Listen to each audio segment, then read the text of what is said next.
ಕೊಡಗಿನಲ್ಲಿ ಕಾಡಾನೆ ಅಟ್ಟಹಾಸಕ್ಕೆ ಮತ್ತೊಂದು ಬಲಿ. ಪಿಯುಸಿ ವಿದ್ಯಾರ್ಥಿನಿಯನ್ನ ತುಳಿದು ಕೊಂದ ಗಜಪಡೆ. ಬೆಟ್ಟತ್ತೂರಿನ ಘಟನೆಗೆ ಮಡಿಕೇರಿ ಮಂಗಳೂರು ರಾಷ್ಟ್ರೀಯ ಹೆದ್ದಾರಿ ಸ್ತಬ್ಧ. ಹೌದು, ಕೊಡಗಿನ ಬೆಟ್ಟತ್ತೂರಿನಲ್ಲಿ ಪೂಜಾ ಎಂಬ ಪಿಯುಸಿ ವಿದ್ಯಾರ್ಥಿನಿ ಆನೆ ದಾಳಿಗೆ ಬಲಿಯಾದ ಘಟನೆ ಈಗ ಇಡೀ ಜಿಲ್ಲೆಯನ್ನೇ ಕೆರಳಿಸಿದೆ. ಅರಣ್ಯ ಇಲಾಖೆಯ ನಿರ್ಲಕ್ಷ್ಯಕ್ಕೆ ವಿದ್ಯಾರ್ಥಿನಿ ಪ್ರಾಣಪಕ್ಷಿ ಹಾರಿಹೋಗಿದೆ ಎಂದು ಆಕ್ರೋಶಗೊಂಡಿರುವ ಮದೇನಾಡು ಗ್ರಾಮಸ್ಥರು ಈಗ ಮಡಿಕೇರಿ ಮಂಗಳೂರು ರಾಷ್ಟ್ರೀಯ ಹೆದ್ದಾರಿ 275 ಬಂದ್ ಮಾಡಿ ರಸ್ತೆ ಮಧ್ಯೆಯೇ ಕುಳಿತು ಭಾರೀ ಪ್ರತಿಭಟನೆ ನಡೆಸುತ್ತಿದ್ದಾರೆ.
ನೋಡಿ, ಇಲ್ಲಿ ನಡು ರಸ್ತೆಯಲ್ಲೇ ಕುಳಿತಿರುವ ಪ್ರತಿಭಟನಾಕಾರರು ಅರಣ್ಯ ಇಲಾಖೆ ಮತ್ತು ಕಾಂಗ್ರೆಸ್ ಸರ್ಕಾರದ ವಿರುದ್ಧ ಧಿಕ್ಕಾರ ಕೂಗುತ್ತಿದ್ದಾರೆ.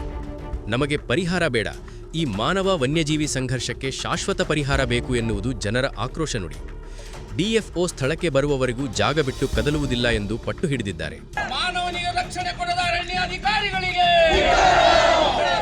ಮಾನವರನ್ನು ಕೊಲ್ಲುವ ಅರಣ್ಯ ಅಧಿಕಾರಿಗಳಿಗೆ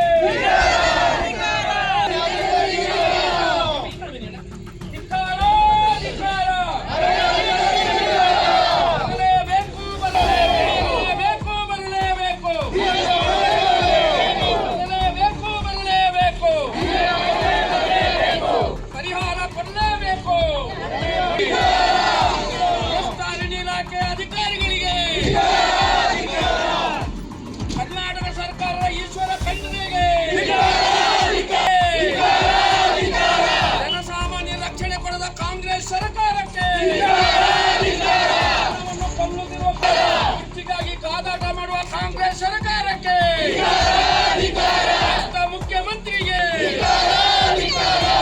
ಭಾರತ್ ಮಾತಾ ಕೀ ಕೊಡಲೇಬೇಕು, ಕೊಡಲೇಬೇಕು. ಭಾರತ್ ಮಾತಾ ಕೀ ಕಾಂಗ್ರೆಸ್ ಸರ್ಕಾರಕ್ಕೆ ಮುಖ್ಯಮಂತ್ರಿಗಳು ಭಾರತ್ ಮಾತಾ ಕೀ ಜನಸಾಮಾನ್ಯರಿಗೆ ರಕ್ಷಣೆ ಕೊಡದ ಅರಣ್ಯ ಇಲಾಖೆಗೆ, ಶಾಲಾ ವಿದ್ಯಾರ್ಥಿಗಳನ್ನು ಕೊಂದ ಅರಣ್ಯ ಇಲಾಖೆಗೆ,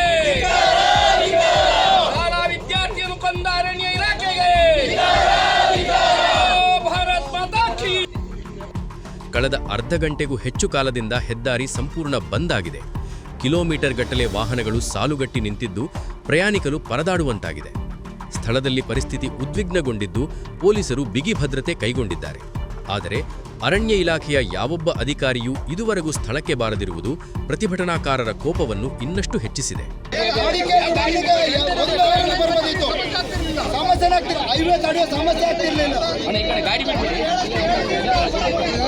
ಅವರಿಗೆ ಕಷ್ಟ ಬಂದಿದಲ್ಲ ಇವತ್ತು, ಅವರಿಗೆ ಬಂದ ಕಷ್ಟ ಅಲ್ಲ, ಕಷ್ಟ ಬಂದಿದೆ ನಮಗೆ.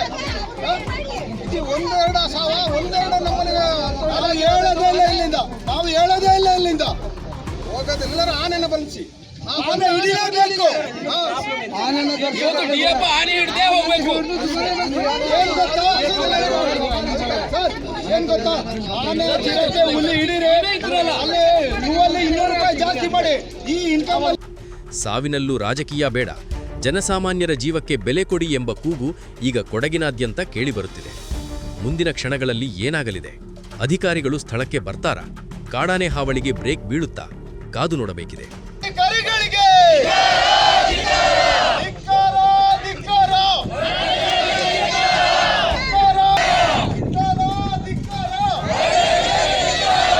ಎಲ್ಲಿವರೆಗೆ ಹೋರಾಟ? ಎಲ್ಲಿವರೆಗೆ ಹೋರಾಟ? ಧಿಕ್ಕಾರ, ಧಿಕ್ಕಾರ. ಈಶ್ವರ ಖಂಡ್ರೆಗೆ ದಿನಕ್ಕೊಂದು ಕಾನೂನು ತರುವ ಈಶ್ವರ ಖಂಡ್ರೆಗೆ,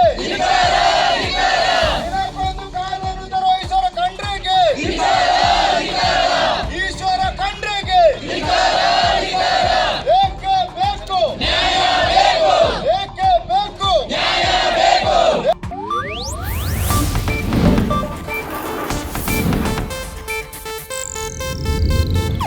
ಇದು ಏಷ್ಯಾನೆಟ್ ನ್ಯೂಸ್ ನೆಟ್ವರ್ಕ್ ಪ್ರಸ್ತುತಿ.